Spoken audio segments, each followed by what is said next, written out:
Hello and welcome to One on One. I'm Vernon Ramesar. Today we continue our conversation with His Excellency, the High Commissioner of India, Gauri+Shankar+Gupta, who, as I mentioned in the last interview, and he may have mentioned himself a little bit, is also a published author, and his latest book is Unraveling Mysteries of Life, Modern Science and Ancient Wisdom. You'll be launching this internationally as well. You mentioned a while ago. Well, I guess it's international because it's here now and it's obviously published in India. Tell me about the process that goes into writing a book like this. It covers a huge amount of ground and philosophy, and obviously delves into the very ancient up to the very modern, and you tie them in together, and you even compare them at certain points, how modern science compared to traditional Ayurvedic science, for example. You see modern science perhaps having some failings that we're not taking into account. What led you to write this book, and how do you manage to get all of that into one slim volume, basically? Thank you very much once again for inviting me and talking about this book. I have always taken some interest in spiritual issues and the ancient wisdom, but I must say there must have been some inspiration from somewhere which promoted me to write this book. When I was in Hungary, people started inviting me for talks, particularly the yoga centers and some spiritual people.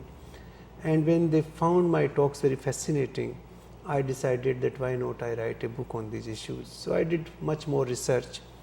I went through all the relevant writings and then started working on the book. And then in about 2 years' time, I completed the writing process. The book was published in October 2012 in Budapest, and subsequently the Hungarian edition of the book also came out in Budapest. Then the Indian edition in English came out in 2013, and now the book has been translated into Romanian and Czech languages, and these two editions will be coming out in April this year. I am going to Europe to launch these two editions. What has the reception been like so far to the book in the places where it has been released? In fact, in Hungary it has been very, very welcomed, and that is why the publisher decided to come out in Hungarian version. They are already going to reprint the Hungarian version. In India, the reprinting process is already on. I think this month or early next month, the second print of the book will come out. So obviously the response has been extremely good. No, I was mentioning, while we had a little break between our interviews here, that I was watching the recently rebooted version of Cosmos on American television, which is of course about the nature of the universe and the cosmos and everything. And I'd gone back and looked at the original with Carl Sagan, and he had, in one episode, he had spoken about the fact that he was fascinated by the fact that when he went back into ancient Indian civilization, it was a culture that had a concept of numbers that no other culture had in terms of the vast time scale of the universe and the cosmos. The Indians seemed to have that down. He said whether by coincidence or not, he wasn't sure, but it was astounding that it was so actually close to what we now know as scientific fact. It's amazing when you think about it, isn't it? I think all the fundamental research of science today is going back to the Vedic writings. You take any particular field. Let us take the case of numbers. Mm-hmm. In Christian civilization, there was a time when they talked about 6,000 years of time, because there's something in the Bible which says 2,000 or 4,000 years before Bible things started, the world was created. And some people still believe that, apparently. And then this belief continued for a long time, and now they have gone back. Now all scientists agree that the world, the life of planet Earth is approximately 4.3 billion years. So the 6,000 theory does not hold good anymore. But if you go back to the Vedic writings, you go to any Vedic writing, the Vedas itself, the Upanishads, and the Puranas, and the Bhagavad Gita, you will find the concept of time is infinite. They say there is no beginning and no end of the time. Similarly, there is no beginning and no end of this universe. They are infinite, they always existed, they will always exist, and therefore the time does not constrain them at all. But the counting of time, which has been explained in Indian writings, is linked with the life of Brahma. Now, Brahma is not a god in that sense, but it is a god or a power responsible for day-to-day creation and running of this world. So, the life of Brahma has been defined in the Vedic writings very clearly, that continues for 311 trillion and 40 billion years, and then for the same period the life does not exist, and then the new life is started with the birth of new Brahma. That is how it has been explained. But one day of Brahma which has been defined is equal to 4.32 billion years, Which interestingly which enough, is interestingly almost equal to the age of the earth estimated by the scientists today. And according to Vedic writings, once the day of Brahma ends, that is after 4.32 billion years, then the night starts and all the life on the planets are dissolved. There is no more life for the night of Brahma, that is 4.32 billion years, and then again the life restarts. That is the process it has been explained. In addition, the time in Indian writings, it starts with atomic time, and that is approximately 13,500 of a second, part of a second. From there the time starts, and then it continues up to 311 trillion and 40 billion years, that is the life of Brahma. But in fact the time is infinite, and that is what has been said in many places. no, those are numbers which even today many of us have trouble wrapping our heads around in this modern, sophisticated world that we live in. How would ancient people have even been able to conceptualize that sort of scale? It sort of boggles the mind, doesn't it? You see, this is one of the fundamental reasons I wrote this book. I was wondering myself for years that the human civilization made very rapid and tremendous progress in the last 150 years since the Industrial Revolution. Why it happened? Were our ancestors not intelligent enough? For thousands of years they did not achieve that kind of progress. Why? And that led me to make more research on this field, and finally I came to the conclusion that the path which we are following today is a destructive path, because this path of excessive consumption driven by more and more every day, more GDP, more per capita income, more changing the car every 3 years and changing the cell phone every 6 months, this kind of tendency is a destructive tendency, because it means you are exploiting the nature more, and then you are contaminating the nature more by production and disposal of these goods. And that is why our ancestors refrained from this path, and they went into a different path, which was the path of spiritual awakening and understanding the self. And that is why our ancestors were much wiser. Their knowledge of fundamentals of this universe, of our own selves, was much better than our knowledge today, because they went into that direction while we are going into a different direction. Is it perhaps a sort of a vanity that each age thinks it's the best, it is the very peak of human progress and civilization, when in fact it may well not be? As you mentioned, perhaps the ancient Romans or the ancient Indians, whoever, may have had a perfectly valid level of development for what they wanted and how they saw the world. Is that fair to say, that there is a built-in vanity for us to think that we are at the best spot in our civilization right now? I think one of the most important attribute of all humans is what we call ego, or ahankar in Sanskrit, and that ego is also reflected at national level and civilizational level. So every country, every leader, every civilization wants to say that they are the best, because it comes out of their ego to prove that they are better. While this is not the case. The case is that there are various shades of the color, and all shades have their own beauty. Whether it is a small country, big country, a poorer nation, richer nation, a person who is mentally, intellectual, a person who is less intellectual, all of them have their own beauty, all of them their own justification for existence. And I think that we must recognize in today's world, when we are talking about democracy and pluralism. We must recognize that every body, every nation, every country has its own place in this world. And perhaps if we look at yesterday's world, people in fact, had more time to think, didn't they? Their thinking wasn't drowned out by the noise of technology and the noise of constantly seeking what we call progress or capital gain, for example.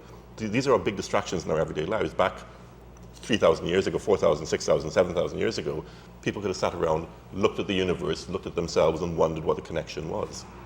You are absolutely right, Vernon, because today we are so much stressed. We are stressed by getting more every single day or changing what we have. So we are not able to think deeper. We are like the waves on the ocean. We are all the time in the form of waves. And unless the waves are removed, you can't see deep down the ocean. Mm-hmm. In order to see deep down the ocean, you have to remove these waves, and that is where you have to go back to the traditional or ancient wisdom of becoming silence, becoming more profound, looking inside yourself, understanding yourself, and then found the profundity of this universe. And perhaps discovering again what it really means to be human. And being human does not mean, as you mentioned, you have to change your cell phone every few months, you have to buy a new car every few years, you have to sort of constantly be grasping and grasping to get more and more. That does not define our humanity, does it? No, I think I didn't find a better definition of good human being than I found in chapter 13th of Bhagavad Gita. I don't remember the sloka itself, but it defines all the qualities of a human being which should have. It talks about compassion, it talks about forgiveness, it talks about silence, it talks about love, it talks about non-violence, things like that. Those are the qualities of human being, not the consumption oriented quality. Whether you have a cell phone or a TV and a car, that is not a sign of a good human being or bad human being. It is a sign of your material prosperity. But your human traits are reflected by your behavior, by your conduct, by what you think, what you do, and what you speak. So very true. But you are not, of course, condemning in the book modern science. You're just simply saying it owes a debt of gratitude to what came before, and it can also still learn some things from what came before. But obviously our technology now allows us to explore the universe better than we ever have. Our modern medicine does save lives. I mean, you don't dispute that, of course. No, you see, the modern science is primarily based on the physical evidence and physical existence of the life. So they are going into the physical world through physical laboratories and existence and observation. So this is one part of the universe. Physical universe is also a universe, it exists and we need to explore it. The other part is the non-physical part, which is more profound part, which exists. For example, the silence is more profound than the speech, and in silence you can have all possible speeches, but once you have spoken, you have destroyed that possibility of all possibles. Similarly, as I have explained in my book, empty space, which looks totally empty, it is full of unbelievable miracles, and that has been explained in chapter 2 of my book. Now those kind of powers can be explained and explored through spiritual means, not through physical means, and those means are have to be supplemented if you want to really discover the universe in its totality. Physical universe in Sanskrit is called avidya, knowledge of avidya. That is avidya, you have to know it. In order to explore the non-physical, you must know the physical. So there is nothing wrong with the science in that sense, but then the science is not complete without the exploration of the non-physical existence, which is the origin of all the physical existence in this world. Everything comes out of non-physical. For example, you want to create this glass. How do you create this glass? First, the thought must come out in your mind in non-physical form. The thought is non-physical. Without that thought, nobody can create this glass. When the thought comes, you put the material together, you put the machinery together, and you create a glass. You create this studio. How do you create this studio? First, a thought must come in somebody's mind to create this studio. The thought is non-physical, and then the physical shape takes place. In any creation by human being, this is the process. It starts off on the conceptual level and then becomes fact. Exactly. Right. So everything originates in non-physical and then becomes physical. This is the basic fundamental principle of the universe. Now, in our previous chat, you had corrected me and said, in fact, science is not something that Indian civilization is unfamiliar with. It is, in fact, very much intrinsic to Indian civilization. And I want to ask you, given that, if we look at, for example, Christianity, it's had a very questionable relationship in terms of its fondness for science over the centuries. I mean, it's condemned many scientists for discovering things that didn't conform to the views of some Christians. Does Hinduism, as of itself, I know it's also a philosophical way of looking at the world, does it have that similar sort of dichotomy with science, or does it embrace science? You see, first of all, let me clarify. Hinduism is not a religion. The word Hindu comes from the river Sindh.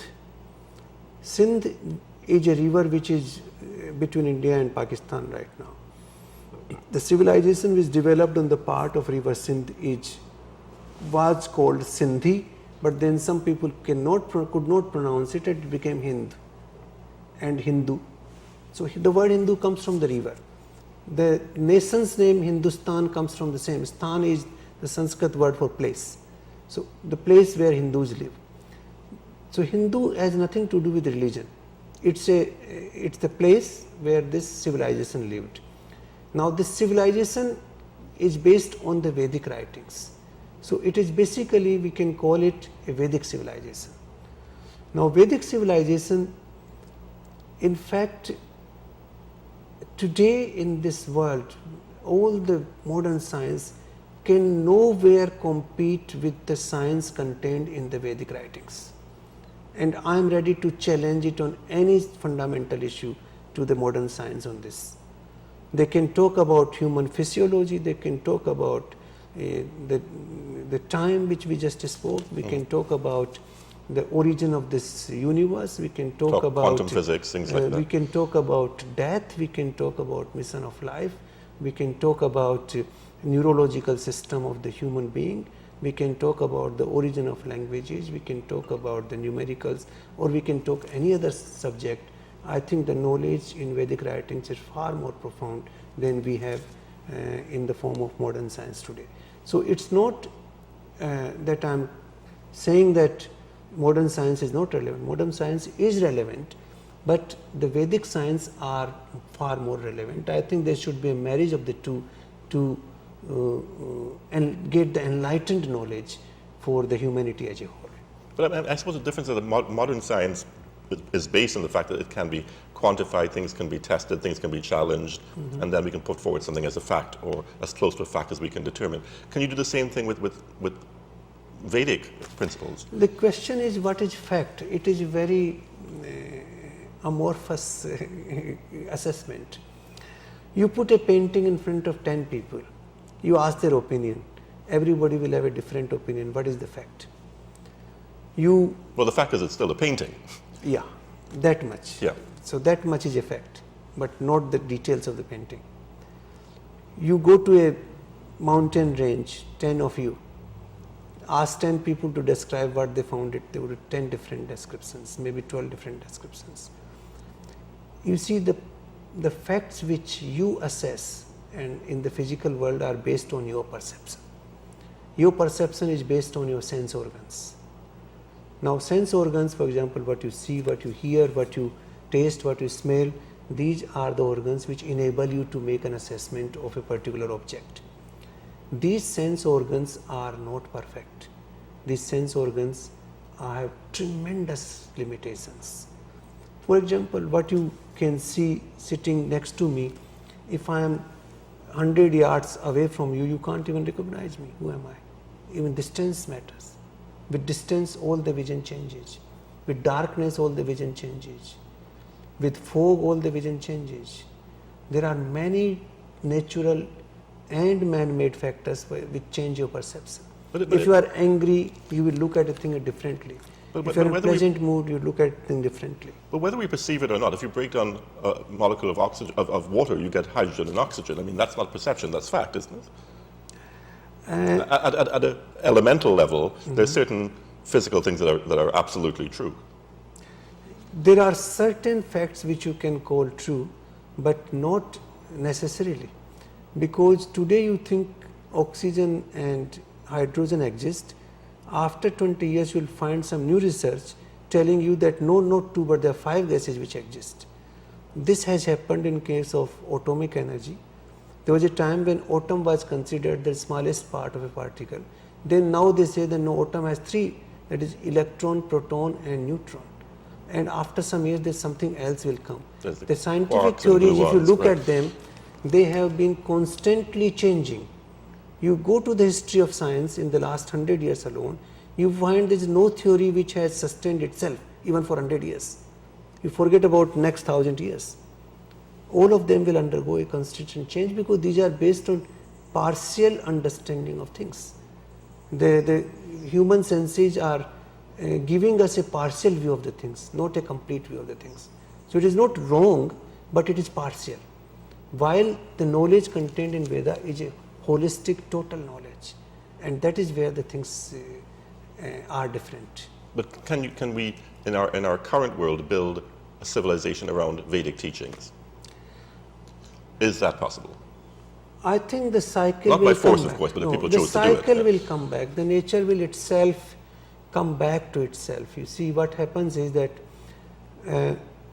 once the people will get fed up with changing cell phones every month and getting a new car every few years and a TV after few years, they will start thinking what is the meaning of life, and they will come back to the fundamentals, because the fundamentals are that everybody else want to increase our knowledge. This is a fundamental of a human being. We all want to learn. You ask anybody, you might consider somebody as idiot, but he also wants to learn. That is a fundamental. All of us feel hungry. Why? This is the fundamental. So we will go back to the fundamentals. TV and not TV is not fundamental, but speech is fundamental. We want to talk. Even writing is not fundamental. There was a time when there was no need of writing, because the human mind was so developed that you could retain everything in your mind. You didn't need to write. That's why people say why writing was not invented before, because the people's mind was so strong they didn't need it. Even today, some people are so